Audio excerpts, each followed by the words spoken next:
Conversando sobre filosofia, política e artes, tecemos o cotidiano, transmitimos realidades. Olá, esse é o programa Realidades. Eu sou Elizabeth dos Santos, professora do curso de Administração do Centro Acadêmico do Agreste da UFPE, localizado na cidade de Caruaru, Pernambuco.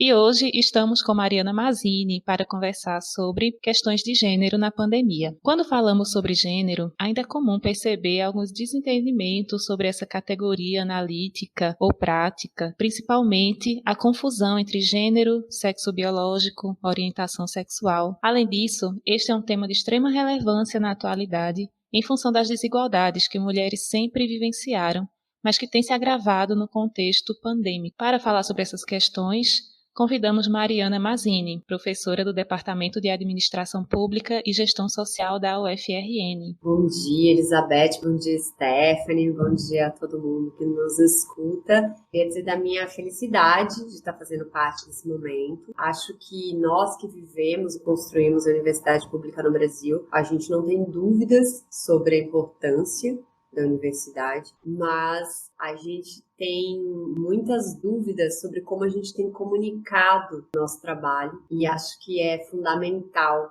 a gente lembrar que a comunicação é parte essencial do nosso processo de construção do conhecimento. Então, fico muito feliz de fazer parte. Meu nome é Mariana Mazzini, eu sou professora do Departamento de Administração Pública e Gestão Social da Universidade Federal do Rio Grande do Norte, a UFRN. Ótimo, Mariana. Você está em Natal agora, né? Falando com a gente. Exatamente, diretamente de Natal. Nosso campus fica o campus central, fica em Natal. E eu gostaria que você falasse um pouquinho sobre os projetos que você tem coordenado, Mariana. Então, lá na UFRN, eu cheguei em 2019, estamos mais 2019. E logo que eu cheguei, me chamou um pouco a atenção o fato de não ter um núcleo estruturado de estudos de gênero, que articulasse de forma interdisciplinar as pessoas que pesquisavam gênero. Porque ainda que não tivesse, tinham muitas pessoas que pesquisavam gênero, sexualidade, pesquisavam os aspectos marxistas de gênero, as mais diversas abordagens. E isso me chamou muita atenção. Por outro lado, muito por conta da construção do movimento feminista, especialmente dos feministas negras, que vem pautando a discussão da interseccionalidade e revolucionando as teorias e práticas feministas, eu sentia que falar só sobre gênero não me era suficiente mais. Então, eu fui conhecer algumas experiências, relações de extensão com pesquisa e ensino em relação às desigualdades, e achei alguns observatórios das desigualdades, poucos, mas tinha, por exemplo, o Observatório das Desigualdades da Fundação João Pinheiro. E aí a gente teve a ideia de criar o Observatório das Desigualdades. Eu trabalhei no governo federal, antes de ser professora, eu era de uma carreira federal que chama Especialista em Políticas Públicas e Gestão Governamental, ainda sou, na verdade, que atualmente é do Ministério da Economia, antigamente era do finado Ministério do Planejamento, Orçamento e Gestão, e eu trabalhei se a gente pensa sempre na cabeça dos conselhos, das conferências, né, os observatórios, eles não têm a mesma centralidade, mas eles são mecanismos fundamentais para instrumentalizar a participação e o controle social com informações de qualidade. E aí, quando eu criar um observatório das desigualdades que permita trabalhar com as questões de gênero, mas que permita trabalhar com as interseccionalidades das relações que produzem desigualdades, estando no Departamento de Administração Pública e Gestão Social, só olhar para as desigualdades nunca vai nos deixar satisfeitos, né? Insatisfeitos. A gente quer pensar as ações públicas para o enfrentamento. Então, é um pouco essa a ideia. E aí que a gente resolveu criar o projeto, que é um projeto na extensão, que aí foi outra coisa que também foi curiosa quando a gente foi criar o projeto. As pessoas falavam, mas um observatório, mas isso é um laboratório de pesquisa. Mas então você quer criar? Eu falei, não, é um projeto de extensão, não tem nada a ver com pesquisa. Quer dizer, tem a ver, mas assim, digamos assim, o lugar que eu queria falar assim, qual que é o terreno que eu quero colocar essa plantinha para ela dar sementes? Era na extensão, porque não fazia sentido na minha cabeça um mecanismo que é para instrumentalizar a participação e o controle social que não seja pensado em cocriação com a sociedade civil, que não seja pensado em estratégias de comunicação que envolva tradução de conhecimento. E aí foi curioso, porque depois, quando a gente foi criando, foi fazendo mais sentido para as pessoas que elas falavam, mas na verdade são laboratórios de pesquisa. Eu falava, não, são projetos de extensão. E assim que surgiu o Observatório das Desigualdades, que é o projeto com o qual eu me relaciono mais profundamente, e ele surgiu com essas, digamos, essas duas grandes diretrizes, né? Uma que era ele ser pensado a partir e para a sociedade civil, especialmente qualificando um pouco a discussão da sociedade civil dos movimentos sociais, mas ele também é profundamente interdisciplinar.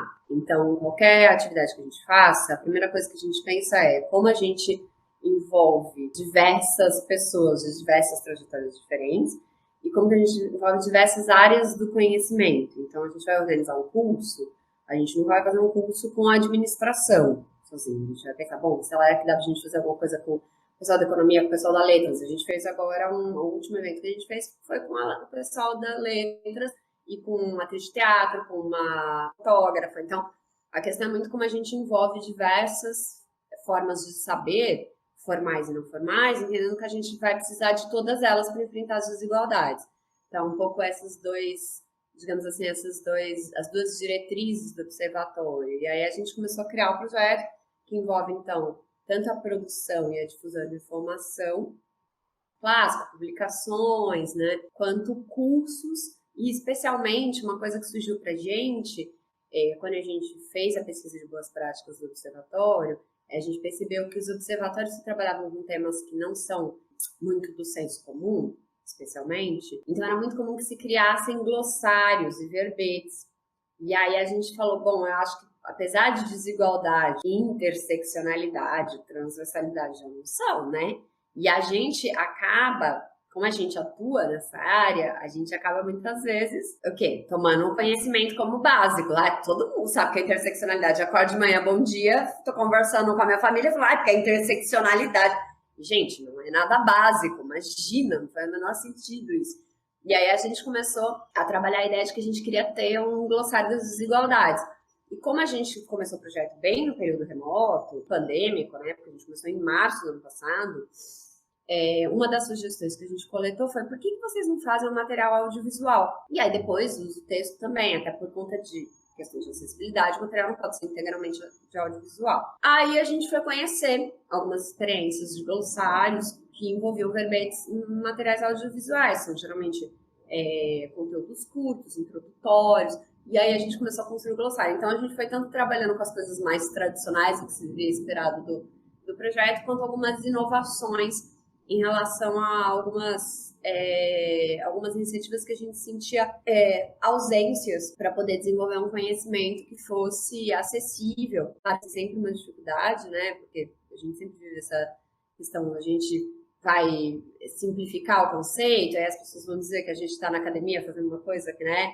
Então, é sempre... Esse desafio da tradução ele é um desafio enorme, mas a gente fez um esforço de sistematizar esse conhecimento para quem tivesse interesse. Então, foi assim um pouco que surgiu, e a partir dele a gente começou a pensar pesquisa, fazer pesquisa, começou a pensar projetos de ensino. Então, foi tudo que a gente tem feito a partir do observatório. Eu falo do observatório, não paro de falar. Muito massa, assim, essa experiência, né, que surgiu da extensão. Eu vejo sempre a extensão com potencial gigante também, né, inclusive para que surjam pesquisas e o ensino também, né, possa ser desenvolvido. Realmente, a extensão é maravilhosa. E eu gostaria que você falasse um pouquinho sobre também a rede de mulheres cientistas, né? Porque tu estás envolvida também, né, com a construção dessa rede. Me conta um pouquinho sobre o teu envolvimento com isso. Elizabeth, eu tenho acompanhado mais como signatária, né? Mas acho que é bem importante a gente trazer essa questão. O que a gente percebe é que a pandemia ela tem impactos muito notáveis nas relações de gênero, os mais diversos. Mas isso não significa, ainda que a gente perceba isso, não significa que essas questões elas têm sido reconhecida a importância a elas que deveriam. E aí, nesse sentido, que algumas acadêmicas das mais diversas áreas criaram essa rede, que hoje em dia já tem mais de 2.000 signatárias, para estruturar uma articulação entre pesquisadoras das mais diversas localidades do Brasil, das mais diversas áreas do conhecimento, para que se pensasse desde diagnósticos, propostas de políticas públicas, até articulações que sejam entre pesquisadoras e pesquisadores e sociedade civil. A gente pode disponibilizar o site, tem um grupo, que é um grupo executivo, que é quem operacionaliza, mas a partir dele é estruturada a inclusão de mulheres pesquisadoras, professoras do Brasil inteiro. Então, ela foi recém-lançada, né? Mas ela ainda está se estruturando, mas já é uma potência muito grande, porque só o fato, que é algo que às vezes eu penso quando eu vejo essas iniciativas, só o fato de a gente ter uma articulação na qual a gente se conhece e se reconhece, isso já faz muita diferença. Porque muitas vezes a gente, nos nossos cotidianos, na universidade, a gente sente falta de ter mulheres que estejam atuando em áreas diferentes das nossas e que poderiam nos ajudar a construir algo que fosse potente. E como a gente às vezes está em espaços mais masculinizados, claro que depende da área, né? O fato de a gente não ter essas parcerias nos faz sentir muito sós. Então, acho que essa é uma questão importante, assim, uma questão menos concreta dessas articulações, mas que é igualmente importante, que são essas articulações, como a gente constrói articulações, grandes coalizões, nas mais diversas áreas, para a gente conseguir impulsionar os projetos políticos, emancipatórios que a gente defende, né? Perfeito, Mariana. E eu fiquei super curiosa sobre a tua trajetória anterior ao UFRN, né? A tua vivência aí na gestão pública. Tu pode falar um pouco sobre isso? Claro. Logo que eu terminei a faculdade, na graduação, eu fiz Direito, né? Eu entrei nessa carreira, que é uma carreira muito interessante. Inclusive, eu nem vou dizer que é uma carreira que interessa só para quem é do campo de públicas ou para administração pública, porque ela é profundamente interdisciplinar. Inclusive, não tem uma exigência de nenhuma formação de algum curso específico no ensino superior. Porque o objetivo dela é justamente fortalecer uma estrutura burocrática de Estado dentro do governo. Então, ela existe no governo federal, né? Mas ela também existe em diversos estados e municípios, que é a carreira de especialista em políticas públicas e gestão governamental. Qual que é a ideia? Que é a EPPGG. Quando existe o Ministério do Planejamento, Orçamento e Gestão, que é para falar de políticas públicas, a gente vai falar um pouco de historiografia, né? Quando, lá naquela época que existia o Ministério do Planejamento, Orçamento e Gestão, a ideia é que uma das funções do Ministério era aumentar essas capacidades institucionais, capacidades estatais, das mais diversas áreas. E uma das formas de fazer isso era você inserir um corpo burocrático permanente, nas mais diversas pastas, que tivessem um conhecimento, digamos, generalista de políticas públicas e gestão, mas de qualidade, e que atuasse em rede. Então, a carreira, ela agora é Ministério da Economia, mas ela era ligada ao Ministério do Planejamento, mas a ideia é que a gente atuasse de forma descentralizada, nas mais diversas pastas. Por quê? Por meio dessa articulação, a gente sempre teria gestores e gestoras em todas as pastas. Então, mesmo que você tivesse dificuldade, por exemplo, sei lá, eu não consigo acessar as informações do Ministério da Educação. Mas eu conheço um monte de gestor e gestora que está lá. A gente pode fazer uma conversa, né? Mas no sentido de estruturar essas articulações intersetoriais que eram fundamentais para o bom funcionamento do Estado. Então, é uma carreira bem interessante. Assim, ela tem uma lógica muito interessante e que nos governos do PT ela foi muito recuperada e valorizada, porque tinha tempo que não tinha concurso, a remuneração estava muito baixa. E aí ela teve uma revitalização muito importante, porque ela também se tornou, de um lado, essa ideia de um fortalecimento da burocracia, mas uma burocracia articulada em rede, e, por outro lado, o fortalecimento de pessoas que vão ser bastante formadas para ocupar cargos de médio escalão. Porque a ideia de que esse tipo de burocrata, ou essa pessoa, ela consegue fazer um diálogo entre o operacional técnico e o estratégico político. Então, um pouco essa coisa da burocracia do médio escalão é um espaço muito desejável para os gestores e para as gestoras. Então, é uma carreira muito interessante. E aí, a gente nossa carreira, a gente tem até hoje em todas as áreas. E aí, quando eu fui para lá, eu fui trabalhar em 2 secretarias que eram muito novas, que era a Secretaria CEPIR e a SPM, né? A Secretaria de Política de Igualdade Racial, e depois eu fui trabalhar na Secretaria de Política para as Mulheres, que eram áreas que tinham um perfil muito diferente em termos de órgãos públicos. Porque quando a gente pega o Ministério da Educação e o Ministério da Saúde, são áreas muito estruturadas, têm carreira própria, que já tem uma cultura organizacional muito estabelecida, para o bem e para o mal, né? Essas áreas eram órgãos muito enxutos, muito novos, e que surgiam por reivindicação dos movimentos sociais, e eram, em geral, os cargos eram ocupados por pessoas que ouviam os movimentos, eram muito ligadas aos movimentos. Então, era uma lógica muito diferente. Não tinha uma carreira própria, não tinha uma pessoa, sei lá, quem é a pessoa que está aqui há 10 anos? Gente, o órgão nem existe. Então, era tudo muito novo. Então, era um espaço muito interessante. E uma das questões mais interessantes, que eu acho que foi a experiência de trabalhar nessas áreas, é que a gente pensa a gestão pública de forma muito setorial. No máximo, a gente consegue pensar a intersetorialidade, mas a ideia de transversalidade era algo que quase não se discutia.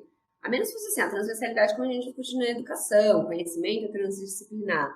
Mas a ideia da transversalidade como uma estratégia de gestão, ela não era discutida. Ela vai ganhar, de fato, bastante robustez no Brasil com a criação dessas secretarias e com o fortalecimento dessas secretarias. Porque o que a gente discutia era dois senso comum, assim, básico da nossa conversa sobre as secretarias. O primeiro essa secretaria existe para terminar. E as pessoas falam, oi, a gente fala, nosso sonho é que a Secretaria de Política para as Mulheres acabe. E as pessoas falam, o que vocês estão falando? Vocês ficaram loucas. A gente falava, sim, porque o dia que a Secretaria de Política para as Mulheres terminar, é porque a gente conseguiu transversalizar gênero em todas as políticas públicas.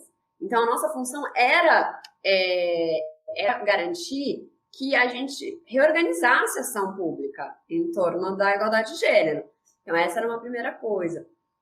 E a segunda que a gente brincava não faz sentido ter o Ministério da Saúde da Mulher, o Ministério da Educação da Mulher, o Ministério da Saúde e da Igualdade Racial, porque a questão racial, ela não é uma questão de um setor específico. Ela tem que ser encarada como a questão estruturante em todos os setores. Então, por isso você precisa ter uma área que coordene essa transversalidade. Então, essas discussões, elas eram muito inovadoras e muito novas. Isso criava uma série de dificuldades, né?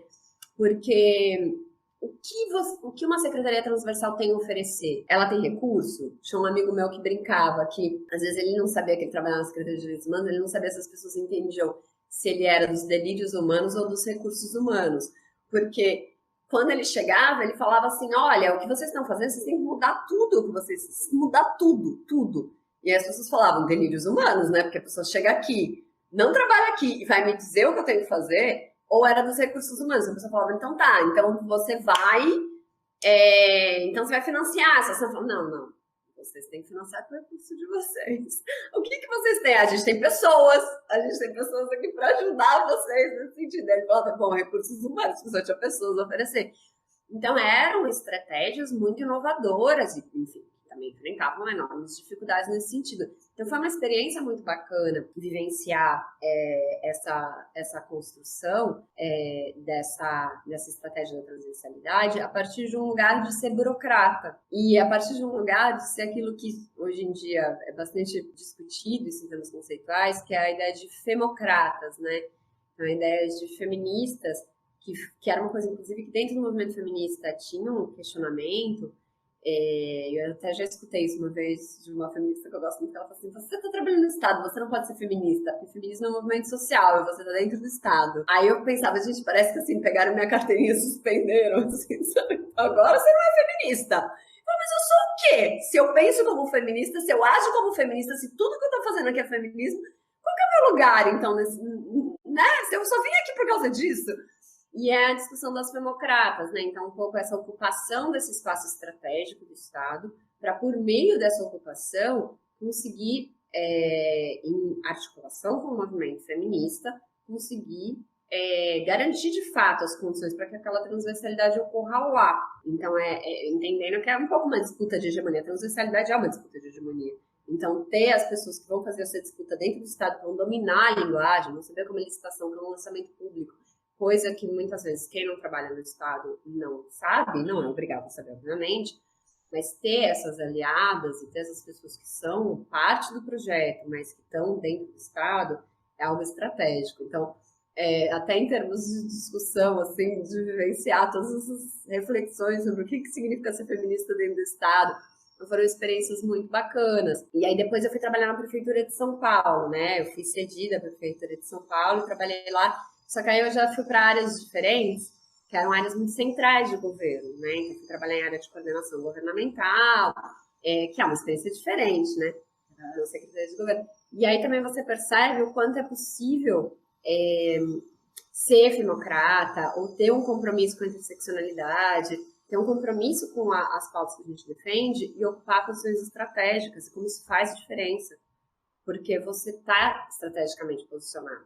Então, você faz parte daquele projeto. Então, você está sempre ali, é quase como se você estivesse com uma missão, assim, você fala assim, como eu posso construir igualdade de gênero e raça hoje? O que eu vou fazer para... Então, é bem interessante esse papel das pessoas que fazem parte de um projeto político, que é construído pelo movimento social, mas que ocupam posições que não são dentro do movimento social e como que elas podem contribuir para construir esse projeto. É algo assim que eu acho incrível. Assim,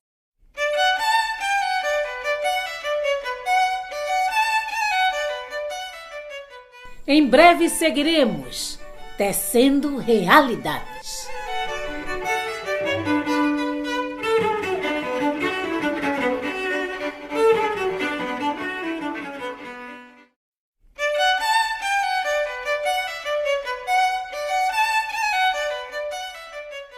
Estamos de volta, apresentando Realidades.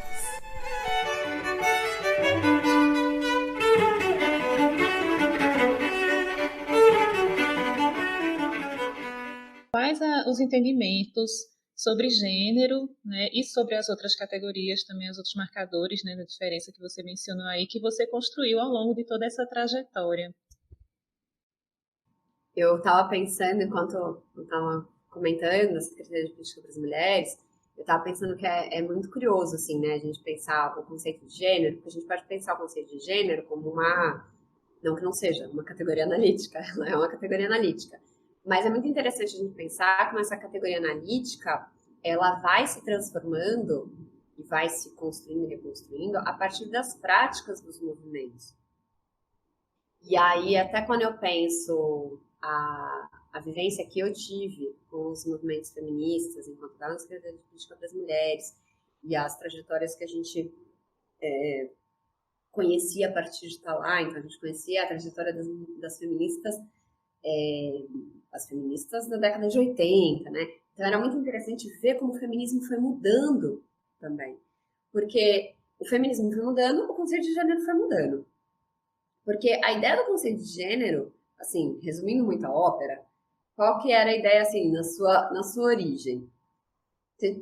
Você queria ter uma categoria que te permitisse entender e transformar o mundo, entender e transformar o mundo questionando a ideia de que o masculino e o feminino eram biológicos. Então, como eu nasci cromossomo XX e tenho anatomicamente uma vagina, logo eu sou uma excelente cozinheira, eu sou uma excelente mãe. E como um homem nasceu XY e tem um pênis, ele claramente vai ser violento, ele vai ser muito racional. Então, a ideia da construção do conceito de gênero, ele parte muito desse questionamento do sexo biológico, para colocar que o gênero, ele é social e ele é histórico. E ele se constrói a partir daquilo que se percebe como uma diferença sexual, como se percebe socialmente como uma diferença sexual. Mas, na verdade, o gênero é uma relação de poder. Então, é uma relação que separa e hierarquiza as relações entre homens e mulheres.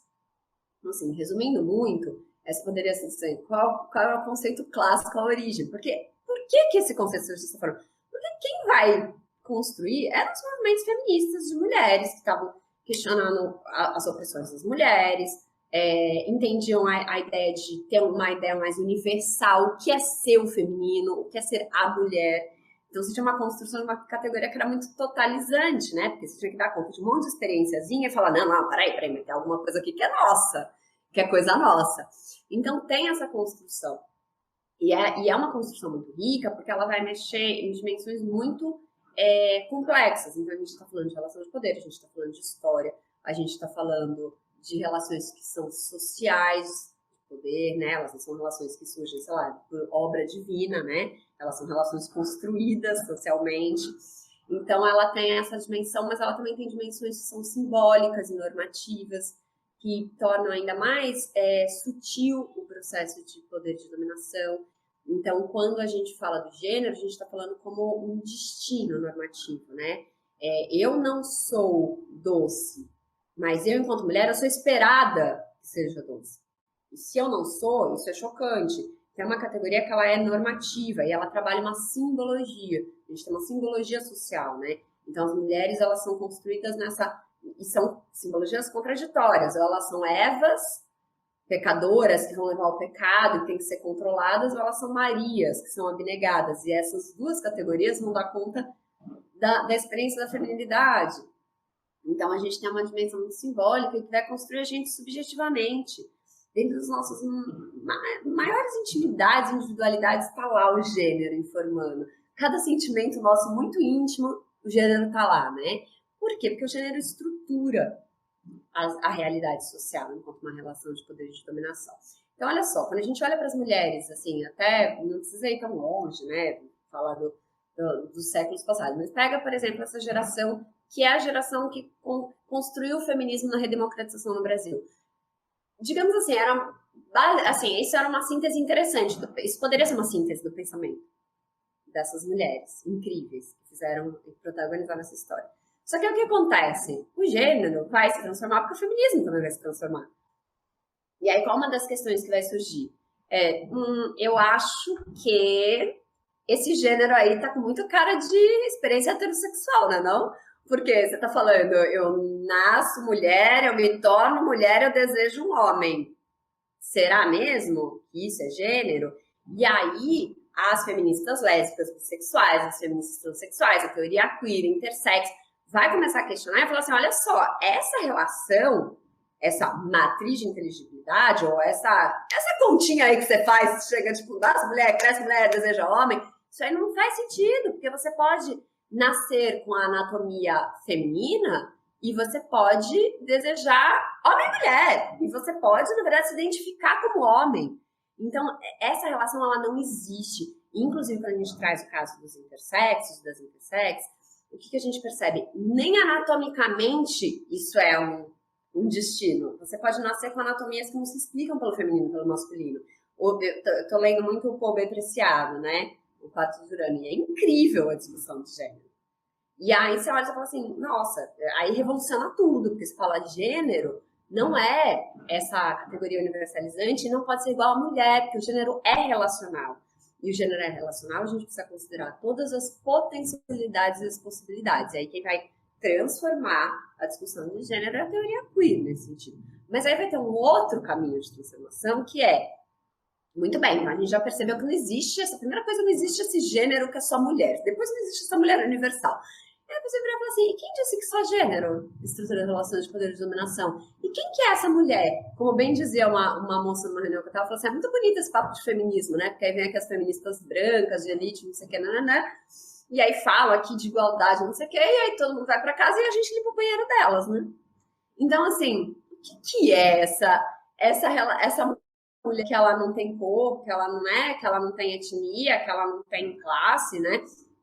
E aí é a dimensão da interseccionalidade ou da consubstancialidade, a depender de qual seja o conceito que se utilize, vai justamente questionar que olhar só para a questão de gênero de forma desarticulada das outras relações estruturantes de poder de dominação, como classe, raça e etnia, mas também de outros marcadores de diferença, como, por exemplo, qual que é o papel do capacitismo, qual que é o papel das desigualdades de idade geracional, quais são as desigualdades territoriais e regionais. Não dá conta. E aí implode essa possibilidade de uma universalidade, de um sujeito único, né? Porque, na verdade, a gente tem uma coalizão, a gente tem uma articulação. Claro que a gente não vai dizer que isso se questionava muito. E aí, por que eu falo que é interessante a gente ver a experiência? Porque eu lembro na Secretaria de Mulheres, teve uma experiência teve uma demanda do movimento, especialmente do movimento de mulheres negras, para criar o que ficou conhecido como eixo 9 do segundo Plano Nacional de Política das Mulheres, que era o enfrentamento ao sexismo, racismo e lesbofobia. E esse eixo, ele tinha a previsão de que ia ser criado um grupo de trabalho, que era o GT9, que era um grupo de trabalho que, para mim, foi a primeira experiência para se pensar em interseccionalidade dentro do governo. Então, você colocava um movimento de mulheres lésbicas, mulheres negras, falava, cara, e aí? Como a gente faz para ter ações que enfrentam racismo, sexismo e lesbofobia ao mesmo tempo? E aí é uma experiência muito interessante, porque foi super difícil. Aí você coloca, então, pessoas negras em tudo, mas será que sempre faz sentido ou não faz sentido? E qual que é o papel de ter duas secretarias? Então não precisa ter CEPIR e SPM? Então a interseccionalidade na prática ela é muito difícil. E aí você começa a ver que, assim, o plano de política para as mulheres, ele é pensado para uma mulher universal. No máximo, considerando todas as diferenças, as mulheres... Aí você tem espaço, você tem nichos que conseguem articular. Por exemplo, as mulheres rurais conseguiram articular de forma muito estratégica as suas reivindicações por meio da Marcha das Margaridas. Então, o plano tinha isso. O olhar para a mulher rural estava lá. Mas o olhar para as mulheres lésbicas estava. Tinha uma outra ação em alguma área que tinha mais acúmulo, como a área da saúde, né? Mas você não tinha esse olhar. Ele era um plano pensado como uma mulher universal. E aí, eu lembro que acho que foi na terceira conferência, que foi uma mulher trans. E falou, olha, as ações aqui, elas não são pensadas para as mulheres trans.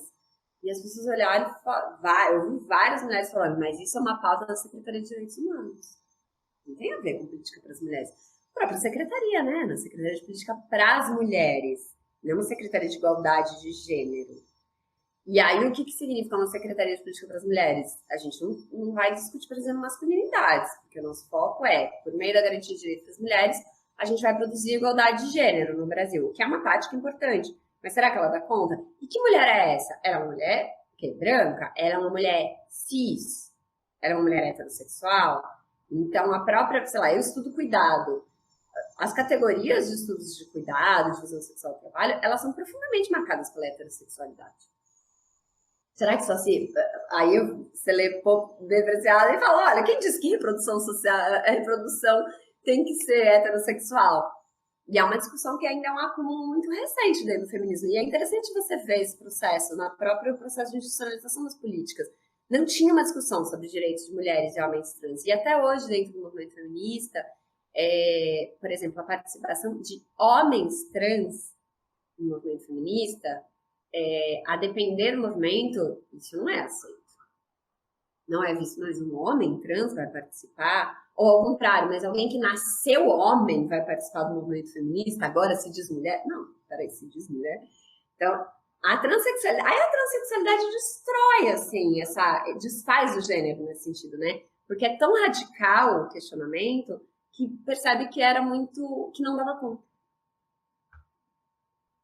Você já começou a entrar um pouquinho nessa questão da atuação, né, de como se dá a dinâmica de gênero no mercado de trabalho, nessa dinâmica do cuidado. E aí eu vou pedir agora para tu explorar um pouco mais isso, e aí a gente já entra no bloco 2, que é justamente essa questão de como lidar, como acontecem as dinâmicas de gênero no mercado de trabalho.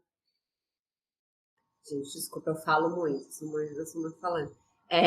Porque, como a gente está discutindo, acho que uma das... Assim, se a gente tivesse falar, bom, é quase um jogo de cartas. Escolhe uma carta e fala assim, quem que é o zap do jogo, né? Pra gente discutir gênero e trabalho, o zap do jogo é a divisão sexual do trabalho. Então, qual que é a ideia desse conceito? A divisão sexual do trabalho, ela vai ser entendida, então, como a base material das relações de gênero. Para quem parte de uma leitura mais marxista, vai ter o trabalho, então, o modo que se produz e reproduz as condições de vida, vai ter, então, nessa compreensão do trabalho, uma chave muito importante para entender o mundo. A divisão sexual do trabalho, ela é uma forma de dividir socialmente o trabalho partindo das relações de gênero. E aí, resumindo muito de novo a ópera, do que a gente está falando? A divisão sexual do trabalho, ela sempre envolve separação e hierarquia, como Daniel Kergolá vai dizer, são 2 princípios. Qual que é a ideia? Bom, você tem trabalhos que são separados, então tem um trabalho que é entendido como masculino, que é o trabalho produtivo da esfera pública, que vai estar relacionado ao assalariamento, isso dentro do modo de produção capitalista, a gente está situando historicamente, e a gente vai ter o trabalho de reprodução social, que é o trabalho de cuidados, afazeres domésticos, que vai dar as condições para que as pessoas tenham as suas necessidades satisfeitas. Esse trabalho de reprodução social ele vai ser associado à feminilidade. E, num sentido mais clássico de discussão de divisão sexual do trabalho, ele vai ser associado mais à esfera privada e doméstica, que é um trabalho não remunerado, e que por isso ele não é considerado trabalho, ele é um não trabalho, ele é um, sei lá, eu faço isso por amor, eu faço isso porque eu sou vocacionada, então é entendido de outra forma, que não como um trabalho. Mas a separação, ela não dá conta da divisão sexual do trabalho, porque até aí você poderia ter esses 2 trabalhos, a reprodução social ser muito mais valorizada, porque honestamente a reprodução social é muito mais importante. Mas, na verdade, existe um outro princípio, que é o da hierarquia. Como eu disse, tem um que é considerado trabalho e tem outro que nem é considerado trabalho. Tem um que se remunera e tem outro que nem se remunera. Então, essas são as bases da divisão sexual do trabalho. Agora, é claro, o modo de produção capitalista, dessa visão da atualidade, ele se reconfigurou. E aí, vão ter mudanças que são muito importantes. E uma delas é que a presença feminina no mercado de trabalho, ela vai se consolidar. E aí, como algumas autoras como Betânia Ávila vão colocar, não é que as mulheres não estivessem antes. Se a gente considerar, por exemplo, a trajetória das mulheres negras, as mulheres negras nunca estiveram fora dos trabalhos. Isso não existe, isso é uma visão, enfim, da branquitude, né? As mulheres, a gente tinha que tuteiras, primeiro a gente tem escravidão no Brasil, né? Por aí. Então, essa realidade, o que vai transformar é essa ideia de que as mulheres não deveriam estar nesse espaço, que é um espaço para mulheres pobres, que não tem outra opção, ou até elas casarem. Essa ideia de que a norma não é a mulher estar, mas se ela está, alguma coisa aconteceu para ela ter que estar ali, né? Hoje em dia não é a norma, é esperado que as mulheres se insiram no mercado de trabalho. Isso é uma reconfiguração importante. E com isso, que é essa chave muito dúbia, né? O que é o feminino, o que é o cuidado, como foi construído junto, elas caminham também bem juntinho, né? E aí, o que acontece? Quando as mulheres se inserem no mercado de trabalho, é aquela coisa meio dilema Tostines. Por que as mulheres foram no mercado de trabalho, o cuidado se tornou remunerado, ou o cuidado se tornou remunerado, e por isso as mulheres foram no mercado de trabalho? Mas, na verdade, as mulheres vão se inserir especialmente, majoritariamente, nas carreiras relacionadas ao cuidado. Sejam os trabalhos precarizados, como o trabalho doméstico remunerado, sejam as carreiras que vão, por meio do estabelecimento das profissões, dar conta do cuidado, no serviço social, na enfermagem, né? Então, a gente tem a pedagogia, em grande medida, vai ser construída a partir da lógica do cuidado. Então, você tem essa construção desse espaço que muda muito, né? Porque aí a divisão sexual do trabalho, nesse sentido, ela muda. Mas, por outro lado, ela também, como diz a Helena Iraque e Daniel Kergolá, tudo muda, mas nada muda, né? No mundo. E aí elas vão dizer que tem novas configurações da divisão sexual do trabalho. Porque o que acontece? Enquanto as mulheres foram se inserindo nesses espaços, mas vejam, não muda a ponto de elas não estarem de novo em espaços feminizados. Na verdade, esse foi o extradoméstico, né? O espaço doméstico foi para o público, mas foi carregado nessa relação entre feminilidade e cuidado. Por outro lado, quando a gente olha para as relações domésticas, não tem uma mudança significativa em termos de uma redivisão de papéis. Você não vai ter os homens cuidando de criança, limpando o chão. Isso assim, é aquela coisa, eu tenho um amigo que, né? Mas assim, isso não é uma realidade de mudança profunda dos papéis de gênero. O que você vai ter são arranjos complexos que vão se reorganizar para, de novo, reafirmar a divisão sexual do trabalho. Então, as relações de classe e raça vão ficar mais explícitas em termos da divisão sexual do trabalho. É uma coisa assim, não tem como... Quando você olha, você fala, gente, mesmo que você queira ignorar as questões de raça e classe, você não vai dar conta se você trabalha com divisão sexual do trabalho. Porque não faz sentido. Porque o que você vai ter? Você vai ter arranjos completamente diferentes. As famílias pobres, especialmente as famílias negras, que são chefiadas por mulheres negras, que se inserem de forma precária no mercado de trabalho, qual que vai ser a prática social para dar conta do cuidado? Como diz Helena, até a prática do se virar, né? Você se vira. Tem uma vizinha que cuida da criança, tem uma creche que às vezes tá lá massa, mas é horário parcial, né? Então é a prática de se virar. Como que as famílias ricas, brancas, de classe média vão se virar? Para a mulher se inserir no mercado formal de trabalho e não brigar, isso eu tô pensando, obviamente, aqui eu tô trazendo uma categoria bastante heterossexual, mas é porque ela é ainda mais quantitativamente representativa. É óbvio que mas tem que questionar um pouco isso. O que vai acontecer? Para a mulher não brigar com o marido, digamos assim, e o marido não brigar com a mulher, qual que vai ser o arranjo? Você traz serviços. Esses serviços podem ser creches, podem ser uma cuidadora, mas qual que é o principal arranjo? É o arranjo da delegação para uma trabalhadora doméstica remunerada, né? Que aí, assim, desde a década de 80 e 90, Cristina Bruschini, Maria Rosa Lombardi estão discutindo a bipolaridade do trabalho feminino. Então, o que acontece é isso, as trajetórias vão ser muito diversas, as mulheres considerando raça e classe, porque a mulher que pode delegar para uma trabalhadora doméstica, que aí é funcional para o sistema que ela seja precarizada e que ela seja mal remunerada, porque senão não fecha a continha no final do mês, e aí vai dar briga, o que acontece? Você precisa ter essa mulher, que é uma mulher negra, empobrecida, trabalhando para dar conta dessa não divisão do trabalho dentro dos lares. De um lado, ou seja, você tem uma baixa corresponsabilização dos homens, mas, por outro lado, você tem uma baixa corresponsabilização do Estado do mercado pelo cuidado. Porque não são só as famílias que têm que dar conta dos cuidados e dos trabalhos que envolvem a reprodução social e a sustentabilidade da vida humana. Agora, é claro que aí tem um outro ponto que é, se a gente traz o conceito de gênero, quando a gente está discutindo como um conceito que é interseccional, essas questões elas ficam evidentes. Por outro lado, se a gente traz um conceito de gênero que vai questionar a heteronormatividade, vai questionar a cisgeneridade, o que a gente percebe é que mesmo as nossas reivindicações mais progressistas não dão conta de arranjos familiares que não são heterossexuais e que estão pressupondo mamãe, papai, filhinho. Mas isso é uma parte das possibilidades dos arranjos familiares. Por exemplo, quando a gente olha para a licença maternidade e licença paternidade, onde ficam as famílias de mulheres lésbicas, de homens gays, cis ou trans? Como que você faz? Porque você pressupõe que tem que ter uma mãe e tem que ter um pai. A gente, mesmo as nossas reivindicações mais progressistas nesse sentido, continuam pressupondo ideologicamente um arranjo familiar heterossexual e pautado pela ideia de um homem e uma mulher, que são os constitutivos dessa relação familiar.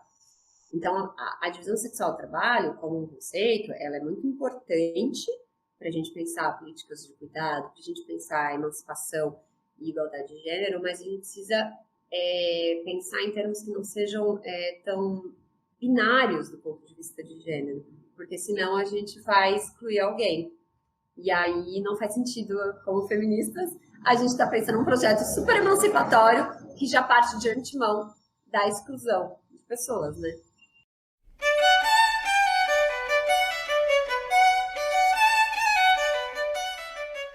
Em breve seguiremos tecendo realidades.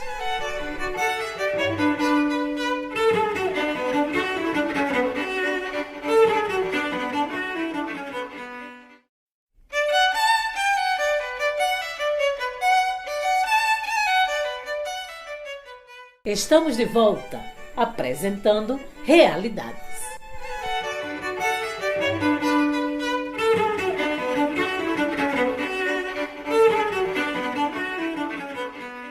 Realmente, Mariana. E eu queria te fazer uma pergunta agora sobre como o contexto de pandemia agrava todo esse contexto que você apresentou aí, né, de extinção de atividades para homens, para mulheres, e essa hierarquização. Como a pandemia impacta nisso? Eu acho que a primeira questão que a gente tem que considerar sempre da pandemia, que tem que ser quase um mantra, é que a pandemia não criou desigualdades. A pandemia, ela intensificou desigualdades existentes, mas ela não criou desigualdade de gênero, não criou desigualdade de raça, ela não criou desigualdade de classe. E aí, os fenômenos em relação às desigualdades, eles vão estar profundamente marcados por esses imbricamentos ou por essas interseccionalidades. Então, quando a gente olha, por exemplo, para a divisão sexual do trabalho, para os trabalhos de cuidado, a gente tem que sempre perguntar que relações estão naquele contexto para a gente entender quais foram os efeitos. Porque, por exemplo, se a gente pensa uma família heterossexual, mamãe, papai, filhinho, de classe média, e os dois, mamãe e papai, inseridos no mercado formal de trabalho.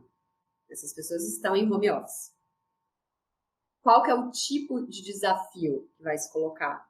Não tem a pessoa que exercia o trabalho doméstico remunerado, ou não tem a creche, não tem aquela forma de delegar. Então, a reprodução social volta a ser 100% gestionada no lar.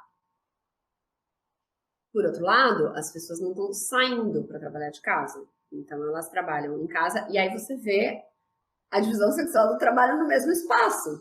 Então, não tem mais separação de casa e rua. Tá tudo junto. Então, o efeito que a pandemia vai gerar nessa família Você vai falar de sobrecarga, você vai falar de trabalho remoto, você vai falar da necessidade de articular o seu trabalho, da sua trajetória profissional, sua carreira, seu trabalho remunerado com o seu trabalho de reprodução social, porque a criança está aqui do lado do computador, está brincando e não sei o quê. Essa é uma forma, esse é um efeito. Efeito muito diverso que a pandemia vai produzir é naquela família que moram 6 pessoas numa casa com um cômodo, que não tem internet, que vivia de trabalho precário, vendendo água no sinal, não tem mais como vender água no sinal. A mulher, sei lá, tinha uma barraquinha e tal, perdeu. Os filhos não têm como ir para a escola e não têm acesso à internet, então a gente vê assim, a evasão no ensino médio no Brasil, de um ano para o outro, é uma tragédia. É uma tragédia. Então, a gente vê crianças, a fase de educação infantil, que é a fase mais importante para o desenvolvimento sociocognitivo. A gente vai ter mais de uma geração perdida. Então, assim, essa família vai ter efeitos da pandemia marcados pela raça e pela classe. É claro que tem elementos de gênero, mas olha a realidade dessas mulheres como são diferentes. Então, o home office, a sobrecarga, ela é importante? Ela é importante para uma parte das realidades do Brasil. Mas a pandemia vai ter um outro efeito. Você vai ter uma perda de renda, você vai ter riscos de saúde maior, violências. A dimensão da violência ela é muito importante para pensar a pandemia, porque o ambiente doméstico ele é construído ideologicamente como um espaço de paz, de tranquilidade, de amor. Mas, na verdade, e é duro dizer isso, mas a verdade é que, do ponto de vista de gênero, o espaço doméstico é o espaço da violência. Então, a pandemia ela gera um ambiente muito favorável à violência, não que ela não existisse antes, mas porque você tem as pessoas convivendo mais num ambiente fechado sem poder pedir ajuda. E isso não vai ser só violência com as crianças e com as mulheres, mas é violência com a comunidade LGBT. O Vote LGBT, com a UFMG, fez uma pesquisa super interessante sobre as violências de gênero e sexualidade, e é muito importante. Porque muitas das pessoas LGBT tiveram, por exemplo, voltar a viver com famílias que não aceitavam elas. Então, tem várias dimensões que a pandemia acirra daquilo que já existia, mas que a gente tem que sempre considerar essas interseccionalidades que a gente discutiu no começo. É como se a gente colocasse um óculos que a gente nunca pode tirar. Porque se a gente tirar pro ladinho, a gente já não está mais enxergando a realidade. Então, a gente também tem que pensar a pandemia de forma interseccional. Agora, ela vai acirrar essas desigualdades de todas as formas, porque aí a dimensão da reprodução social, ela vai ficar mais evidente, não dá mais para ignorar que a reprodução social existe. Bom, a gente encerra agora o bloco 2. E vamos para o bloco 3, falar um pouquinho sobre as possibilidades de ação, né, diante desse contexto e dessas desigualdades. Você tinha comentado, Mariana, sobre o poder, né, desse olhar analítico da interseccionalidade e da dificuldade também da prática, né, quando a gente parte dessa noção da interseccionalidade. E aí, eu queria te perguntar que ações você vislumbra como ações possíveis para combater, né, essas opressões, essas desigualdades, todas que você comentou aí, não só de gênero, né, mas também relativas à sexualidade, à classe, à raça. Você pode falar um pouquinho sobre isso? Eu acho que algo que a pandemia trouxe, não vou dizer que a pandemia trouxe de bom, de forma alguma, não existe algo de bom que tenha numa pandemia que matou mais de 400 mil pessoas. Mas, assim, se tem algo que é interessante a gente acompanhar nesse processo, é a ressignificação do conceito de solidariedade, né? Porque, assim, a gente, nos últimos tempos, a gente vinha tratando solidariedade como algo que é assistencialista, é uma ajuda, dá um troquinho para essa pessoa, né? E no contexto da pandemia, a solidariedade, ela se reconstruiu enquanto uma ação coletiva que envolve e é protagonizada especialmente pela sociedade civil.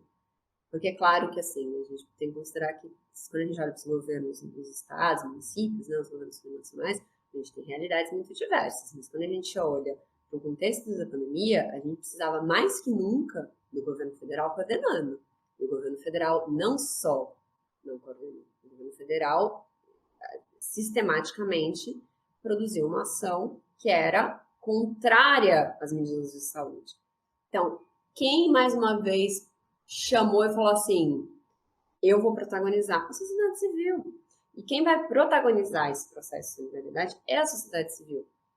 Então, a gente vai ver, por exemplo, eu sou de São Paulo, né? Então, a gente viu em São Paulo o caso de Paraisópolis, que foi muito impressionante como Paraisópolis se articulou para conseguir atender, cuidar, ir na casa das pessoas, indo muito além da ideia de você garantir a cesta básica, que também, obviamente, que é fundamental, mas, assim, cuidando das pessoas, indo lá, levando informação. Então, você tem uma ação, assim, solidariedade muito revolucionária.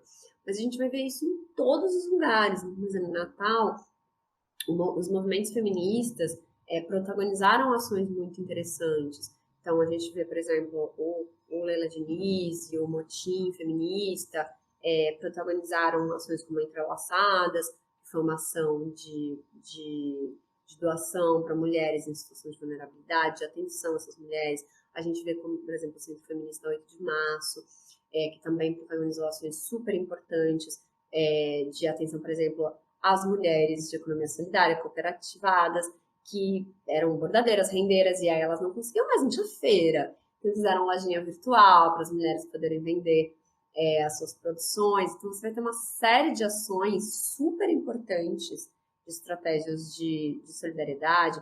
Então, por exemplo, surge a Articulação Brasileira de Combate às Desigualdades, a ABCD. A gente tem campanhas que são encampadas pela ABCD por uma série de organizações, como, por exemplo, a Coalizão Negra dos Direitos, como a campanha Se Tem Gente com Fome, Dá de Comer. Tem uma série de campanhas que a ideia não é só uma ajudazinha para a pessoa, é reconstruir a ideia de solidariedade a partir da ideia de cidadania. Não é porque você é bonzinho que você ajuda aquela pessoa. A pessoa tem direito a ter condições dignas de vida.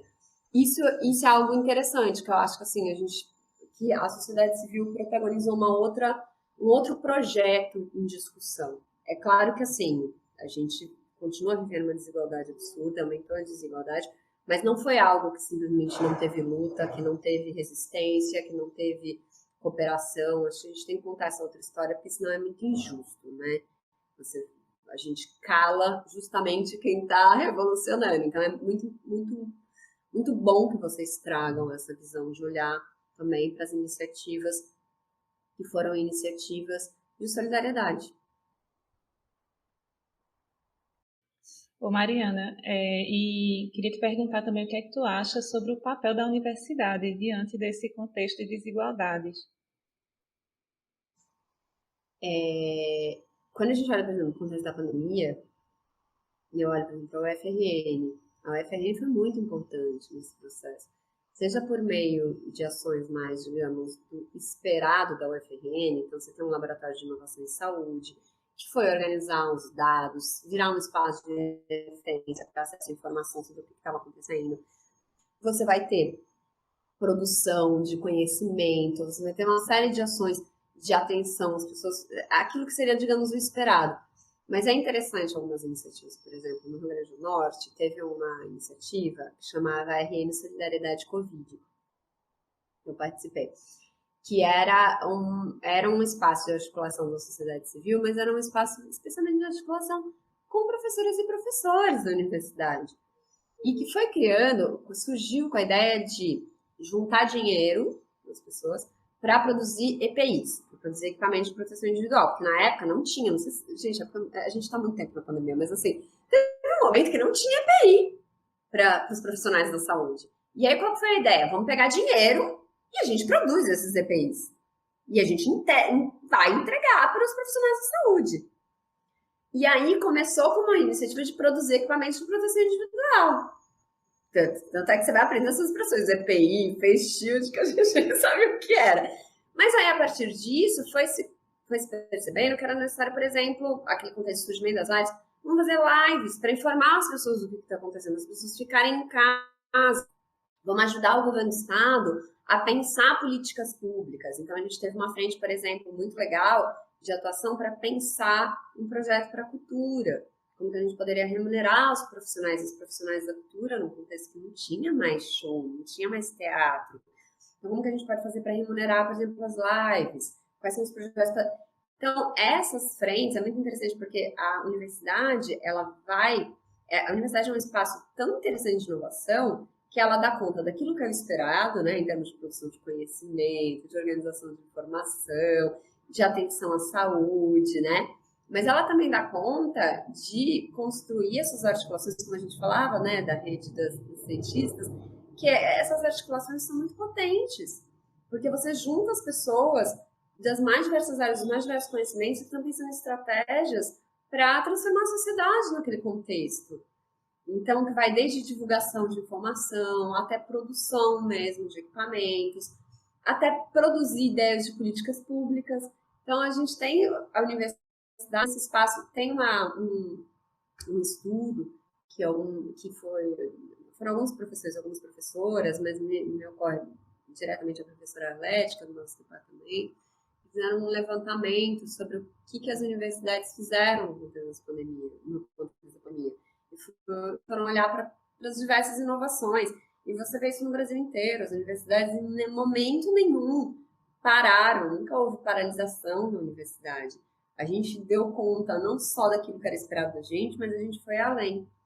Então, acho que, assim, nesses momentos mais difíceis do Brasil, são os momentos que a gente tem que mais se abraçar nas conquistas. Então, a importância da universidade pública, a importância do SUS. A gente tem que se abraçar, a importância do SUAS. A gente tem que se abraçar e falar, cara, nenhum direito a menos mesmo, porque, assim, um passo para trás, a gente estava numa situação muito pior do que a que a gente está. Então, acho que a gente sai desse processo, acho muito, né, muitas vidas perdidas, acho que a gente perdeu muito nesse processo. Mas eu acho que a gente sai com bastante certeza também, assim.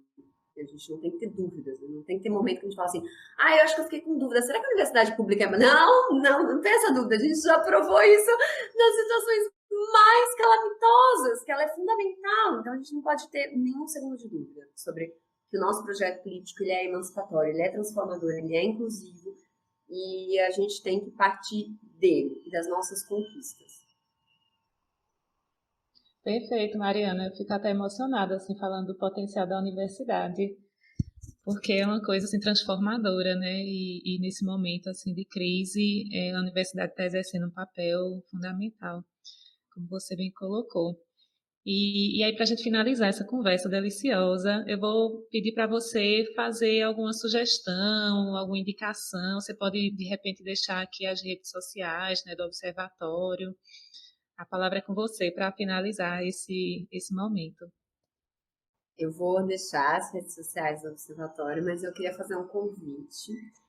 A gente está com um concurso aberto, que é uma parceria dos dois observatórios das desigualdades que eu mencionei, da Fundação João Pinheiro, do Observatório das Desigualdades da UFRN, com a ANEP-CP, que é a Associação Nacional de Estudos e Pesquisas do Campo de Públicas, com a Fundação Tio de Setúbal, e com apoio da ABCD, que é a Ação Brasileira de Combate às Desigualdades, e da Fundação Getúlio Vargas. É um concurso de podcasts, de episódios para construir um podcast sobre desigualdades de gênero e raça e as ações públicas para o enfrentamento, voltados para a graduação do campo de públicas, mas também tem a possibilidade de construir algumas parcerias, né? Porque às vezes você tem uma colega da comunicação super legal e uma pessoa da administração e cria o projeto. É uma premiação, a gente vai premiar os 10 melhores episódios, vai de 200 a 8 mil reais, para a gente produzir um podcast sobre gênero e raça. Eu posso deixar também o site, a gente vai fazer uma oficina semana que vem, inclusive para ensinar o pessoal a construir podcasts. E tem tudo a ver com o que a gente está falando, porque o que a gente está discutindo aqui é como a gente usa a comunicação para denunciar as desigualdades, mas para construir igualdades. E a comunicação tem um papel fundamental. E nesse período remoto, eu tenho trabalhado muito em produção de material audiovisual, com as alunas, com os alunos, e a gente tem comunicadoras e comunicadores incríveis. Então, a gente tem que potencializar esse uso, esse conhecimento incrível, especialmente que essa geração mais jovem desenvolveu em termos de comunicação, para aliar as nossas novas tecnologias e velhas lutas. Então, a ideia é justamente essa. E aí eu queria convidar as pessoas a conhecerem mais da iniciativa, a mandarem suas propostas, para a gente construir um podcast bem bacana e que ajude muito nessa luta que a gente está aqui comentando ao longo da manhã. Esse projeto de vocês é incrível, já divulguei, inclusive, entre os estudantes aqui da graduação de administração. Espero que alguém tope participar, porque eu fiquei super animada com esse projeto de vocês, Mariana. E, enfim, te agradecer demais por estar aqui com a gente. Vou deixar lá na descrição do episódio as redes sociais, certo? Vou te marcar também.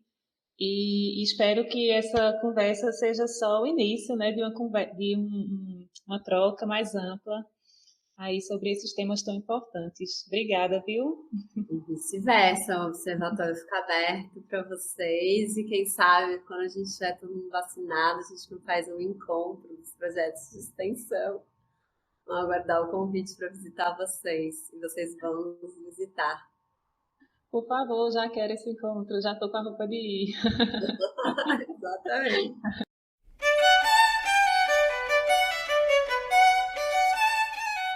Acabamos de ouvir Realidades.